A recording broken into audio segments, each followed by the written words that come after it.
Hi friends, welcome back to Nanjil Tech Tamil channel. இந்த வீடியோவில் இன்னைக்கு TPM and secure boot support ஆகாத சிஸ்டத்துக்கு எப்படி bootable pendrive create பண்ணி Windows 11 operating system இன்ஸ்டால் பண்ணுறத பற்றி தான் இந்த வீடியோவில் பார்க்க போகிறோம். இந்த வீடியோவை ஃபுல்லாக ஸ்கிப் பண்ணாமல் பாருங்கள். அப்போ தான் நான் என்ன சொல்ல வரேங்கிறது கிளியராக புரியும். அதே மாதிரி நீங்கள் ட்ரை பண்ணும்போதும் கரெக்டாக ஒர்க் ஆகும். இந்த சேனலை இன்னும் சப்ஸ்கிரைப் பண்ணாமல் இருந்தீங்கன்னா மறக்காமல் சப்ஸ்கிரைப் பண்ணுங்கள். பண்ணிக்கிட்டு கூடவே இருக்க பெல் பட்டனை ப்ரெஸ் பண்ணி ஆளை கிளிக் பண்ணுங்கள். அப்போ தான் நான் போடக்கூடிய வீடியோ உங்களுக்கு நோட்டிஃபிகேஷனாக வரும். நீங்கள் இந்த சேனலை ஆல்ரெடி சப்ஸ்கிரைப் பண்ணியிருந்தீங்கன்னா தேங்க்யூ ஸோ மச். வாங்க ஃப்ரெண்ட்ஸ், வீடியோக்குள்ளே போகலாம். இதுக்கு நம்ம ஒரு தேர்ட் பார்ட்டி அப்ளிகேஷன் யூஸ் பண்ண போகிறோம் இந்த பூட்டபிள் பென்ட்ரைவ் க்ரியேட் பண்ணுறதுக்கு. அது எப்படின்னா, ப்ரௌசரை ஓப்பன் பண்ணிக்கிறேன். ஓப்பன் பண்ணிக்கிட்டு இந்த யூஆர்எல்லை காப்பி பண்ணி அட்ரஸ் பாரில் பேஸ்ட் பண்ணுறேன். இந்த யூஆர்எல் நான் டிஸ்கிரிப்ஷன்லேயும் கொடுத்துருக்குறேன், நீங்கள் அதை யூஸ் பண்ணிக்கிங்க. இப்போ கீழே ஸ்க்ரோல் பண்ணுறேன். ஸ்க்ரோல் பண்ணிகிட்டு இருக்கும்போது how to install Windows 11 from USB with EaseUS Win 11 Builderன்னு ஒரு ஹெட்டிங் கொடுத்துருக்காங்க. அதுக்கு கீழே டவுன்லோட்னு ஒரு ஆப்ஷன் இருக்கும். இதை கிளிக் பண்ணுறேன். கிளிக் பண்ணோன்னா அந்த ஃபைல் டவுன்லோடாக ஸ்டார்ட் ஆகும். இப்போ டவுன்லோட் ஆகி கம்ப்ளீட் ஆகிடுச்சு. டவுன்லோட் ஆன ஃபைலை இப்போ ஓப்பன் பண்ண போகிறேன். சாஃப்ட்வேர் ஓப்பன் ஆகி ஃபஸ்ட்டு ஸ்க்ரீனில் நம்ம இருக்கிறோம். இதில் நீங்கள் சிஸ்டத்தில் ஆல்ரெடி பென்ட்ரைவ் கனெக்ட் பண்ணியிருந்தீங்களா, அந்த பென்ட்ரைவ் ஆட்டோமேட்டிக்காக இதில் டிடெக்ட் ஆகும். நான் இதில் HP pen drive 32 GB pen drive connect பண்ணியிருக்கிறேன். இதுக்கு மினிமம் 8 GB பென்ட்ரைவாவது வேணும். இப்போ நான் இந்த 32 GB பென்ட்ரைவை செலக்ட் பண்ணிக்கிறேன். செலக்ட் பண்ணிக்கிட்டு இந்த மேலே ஒரு ஆப்ஷன் இருக்குது பாருங்கள், bypass TPM 2.0 requirement in Windows 11 installation. இதை கிளிக் பண்ணிக்கிங்க. இதை கிளிக் பண்ணால் தான் TPM அண்டு செக்யூர் பூட் இல்லாத மிஷினில் இந்த பூட்டபிள் பென்ட்ரைவ் யூஸ் பண்ணி ஓஎஸ் இன்ஸ்டால் பண்ணலாம். இப்போ நான் பென்ட்ரைவ் கனெக்ட் பண்ணிட்டேன். இது ட்ரை பண்ணுறதுக்கு முன்னாடி பென்ட்ரைவில் ஏதாவது டேட்டாஸ் இருந்துன்னா மறக்காமல் பேக்கப் எடுத்து வச்சுக்கோங்க. இந்த பூட்டபிள் பென்ட்ரைவ் க்ரியேட் பண்ணும்போது இந்த பென்ட்ரைவ் ஃபார்மட் ஆகும். க்ரியேட் கிளிக் பண்ணுறேன். கிளிக் பண்ணோன்னா ஒரு அலர்ட் வருது, the program will permanently delete all data on the selected disk. நான் ஆல்ரெடி பேக்கப் எடுத்துருக்கனால இப்போ நான் கண்டினியூ கிளிக் பண்ணுறேன். இப்போ பூட்டபிள் பென்ட்ரைவ் க்ரியேட் பண்ண ஸ்டார்ட் ஆகிடுச்சு. இந்த பூட்டபிள் பென்ட்ரைவ் க்ரியேட் பண்ணும்போது ஆப்ரேட்டிங் சிஸ்டம் மைக்ரோசாஃப்ட் வெப்சைட்லேருந்து அந்த அப்ளிகேஷனே டவுன்லோட் பண்ணி பூட்டபிள் பென்ட்ரைவ் க்ரியேட் பண்ணோம். இதுக்கு நம்ம எந்த ஐஎஸ்ஓ ஃபைலும் நம்ம சிஸ்டத்தில் காப்பி டவுன்லோட் பண்ணி வச்சுருக்கணும்னு அவசியம் கிடையாது. இந்த அப்ளிகேஷனே டவுன்லோட் பண்ணி பூட்டபிள் பென்ட்ரைவ் க்ரியேட் ஆகும். இது நம்முடைய சிஸ்டத்தில் இருக்கிற இன்டர்நெட் ஸ்பீடை பொறுத்து இமீடியட்டாக முடியும். இப்போ நான் இந்த வீடியோ பாஸ் பண்ணுறேன். டவுன்லோட் பண்ண ஃபைல்ஸ் ஆல்மோஸ்ட் கம்ப்ளீட் ஆகிடுச்சு. கம்ப்ளீட்டாகவே பூட்டபிள் பென்ட்ரைவும் ரெடி ஆகிடுச்சு. இந்த பென்ட்ரைவை வச்சு நம்ம ஈஸியாக அன்சப்போர்ட்டட் ஹார்ட்வேர், அதாவது TPM and secure boot support ஆகாத மிஷினில் நம்ம ஈஸியாக ஓஎஸ் இன்ஸ்டால் பண்ணிக்கலாம். அந்த பென்ட்ரைவை இப்போ நம்ம ஓப்பன் பண்ணி பார்க்கலாம். Windows 11 EZ அப்படி ஒரு பென்ட்ரைவில் இந்த ஃபைல்லாம், இந்த பென்ட்ரைவில் நம்ம இப்போ பூட்டபிள் பென்ட்ரைவ் க்ரியேட் பண்ணியிருக்கிறோம். இந்த பூட்டபிள் பென்ட்ரைவை வச்சு எப்படி operating system Windows 11 operating system install பண்ணலான்னு பார்க்கலாம். இந்த சேம் ப்ரொசீஜரை நம்ம டெஸ்க்டாப்லையும் யூஸ் பண்ணிக்கலாம், லேப்டாப்லையும் யூஸ் பண்ணிக்கலாம். ரீஸ்டார்ட் ஆகிட்டு வரும்போது F12 ப்ரெஸ் பண்ணுறேன். ப்ரெஸ் பண்ணிவிட்டு இதில் என்னுடைய பூட்டபிள் பென்ட்ரைவை தான் சூஸ் பண்ணிக்கிறேன். சூஸ் பண்ணிக்கிட்டு இன்ஸ்டாலேஷன் ப்ராசஸ் ஸ்டார்ட் ஆகும்.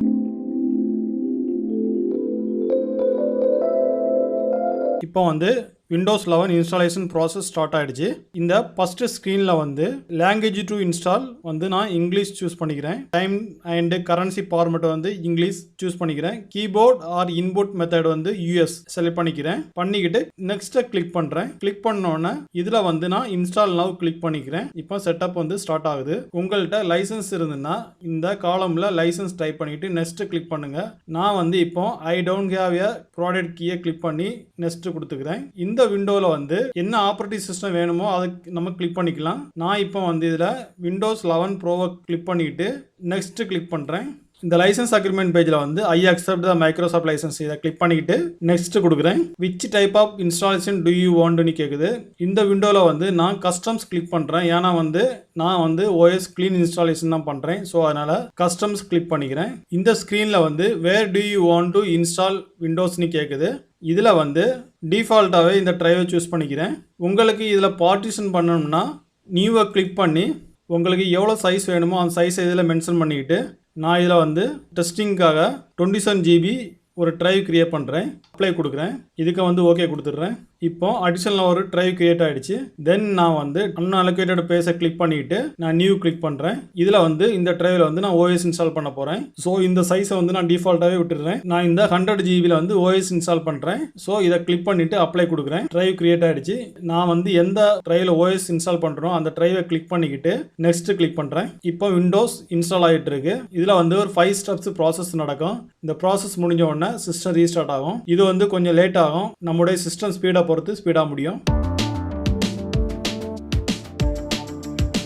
அந்த ப்ராசஸ் கம்ப்ளீட் ஆகிடுச்சு. இப்போ சிஸ்டம் ரீஸ்டார்ட் ஆகுது. இன்ஸ்டாலேஷன் ப்ராசஸ் அகைன் ஸ்டார்ட் ஆகுது. இந்த ப்ராசஸும் கொஞ்சம் லேட் ஆகும்.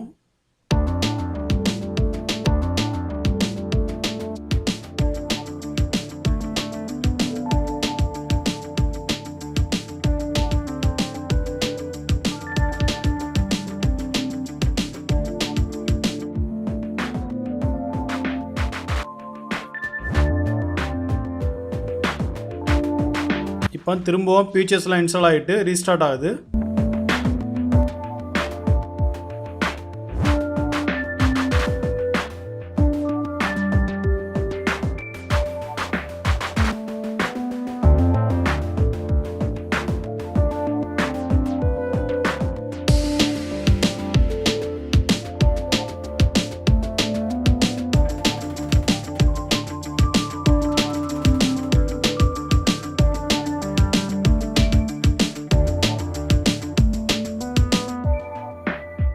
இப்போ இன்ஸ்டாலேஷன் ஆல்மோஸ்ட் கம்ப்ளீட் ஆகிடுச்சு.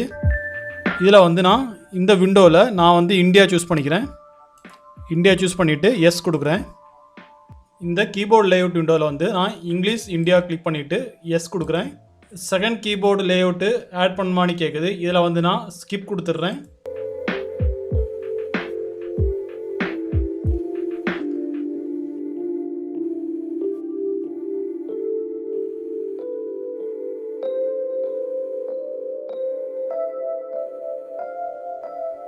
How would you like to set up this device? set up for personal use click பண்ணிவிட்டு நெக்ஸ்ட் கிளிக் பண்ணுறேன். உங்களுக்கு மைக்ரோசாஃப்ட் அக்கௌண்ட் இருந்ததுன்னா இதில் வந்து அந்த அக்கௌண்ட்டை யூஸ் பண்ணிக்கிங்க. அல்லது நான் இப்போ இதில் சைன்இன் ஆப்ஷனை கிளிக் பண்ணுறேன். கிளிக் பண்ணிவிட்டு ஆஃப்லைன் அக்கௌண்ட்டை கிளிக் பண்ணுறேன். லிமிடெட் எக்ஸ்பீரியன்ஸை கிளிக் பண்ணுறேன். கிளிக் பண்ணிக்கிட்டு இதில் வந்து நான் என்னுடைய நேம் டைப் பண்ணிக்கிறேன். டைப் பண்ணிக்கிட்டு நெக்ஸ்ட்டு கிளிக் பண்ணுறேன். இப்போ சிஸ்டம் லாகின் அந்த யூசர் நேமுக்கு பாஸ்வேர்டு கேட்குது. நான் இதில் வந்து ஒரு பாஸ்வேர்டு டைப் பண்ணிக்கிறேன். டைப் பண்ணிவிட்டு நெக்ஸ்ட்டு கிளிக் பண்ணுறேன். டைப் பண்ணிவிட்டு நெக்ஸ்ட்டு கிளிக் பண்ணுறேன். இப்போ சீக்ரெட் கொஸ்டின் கேட்குது, செக்யூரிட்டி கொஸ்டின் கேட்குது. இதில் வந்து 3 கொஸ்டினுக்கு நம்ம ஆன்சர் பண்ணணும். நான் ஃபஸ்ட்டு வந்து பெட் நேம் வந்து டைப் பண்ணிவிட்டு நெக்ஸ்ட்டு கிளிக் பண்ணுறேன். தென் செகண்ட் கொஸ்டின் வந்து சூஸ் பண்ணி டைப் பண்ணிக்கிறேன். டைப் பண்ணிக்கிட்டு நெக்ஸ்ட்டு கிளிக் பண்ணுறேன். தேர்ட் கொஸ்டின் வந்து சைல்ட்ஹுட் நைக் நேம் கிளிக் பண்ணிவிட்டு ஒரு நேம் டைப் பண்ணிக்கிறேன். டைப் பண்ணிவிட்டு நெக்ஸ்ட்டு கிளிக் பண்ணுறேன். Choose privacy settings for your device. இதில் வந்து நான் நெக்ஸ்ட்டு கிளிக் பண்ணுறேன். அகைன் நெக்ஸ்ட்டு கிளிக் பண்ணிக்கிறேன். அக்செப்ட் கிளிக் பண்ணிக்கிறேன்.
Windows 11 bro. இவ்வளோதான் ஃப்ரெண்ட்ஸ். நம்ம இன்றைக்கி அன்சப்போர்ட்டடு ஹார்ட்வேரில் விண்டோஸ் 11 ஆப்ரேட்டிங் சிஸ்டம் இன்ஸ்டால் பண்ணுறதுக்கு எப்படி பூட்டபிள் பென்ட்ரைவை க்ரியேட் பண்ணுறத பற்றியும் அந்த பென்ட்ரைவை யூஸ் பண்ணி எப்படி ஓஎஸ் இன்ஸ்டால் பண்ணுறத பற்றியும் பார்த்தோம். இதே ஸ்டெப்பை யூஸ் பண்ணி ட்ரை பண்ணி பாருங்கள். இந்த வீடியோ உங்களுக்கு பிடிச்சிருந்துன்னா லைக் பண்ணுங்கள், ஷேர் பண்ணுங்கள், கமெண்ட் பண்ணுங்கள். நீங்கள் இந்த சேனலை இன்னும் சப்ஸ்கிரைப் பண்ணாமல் இருந்தீங்கன்னா மறக்காமல் சப்ஸ்கிரைப் பண்ணுங்கள். பண்ணிக்கிட்டு கூடவே இருக்கிற பெல் பட்டனை ப்ரெஸ் பண்ணி ஆலை கிளிக் பண்ணுங்கள். அப்போ தான் நான் போடக்கூடிய வீடியோ உங்களுக்கு நோட்டிஃபிகேஷன் வரும். Thanks for watching.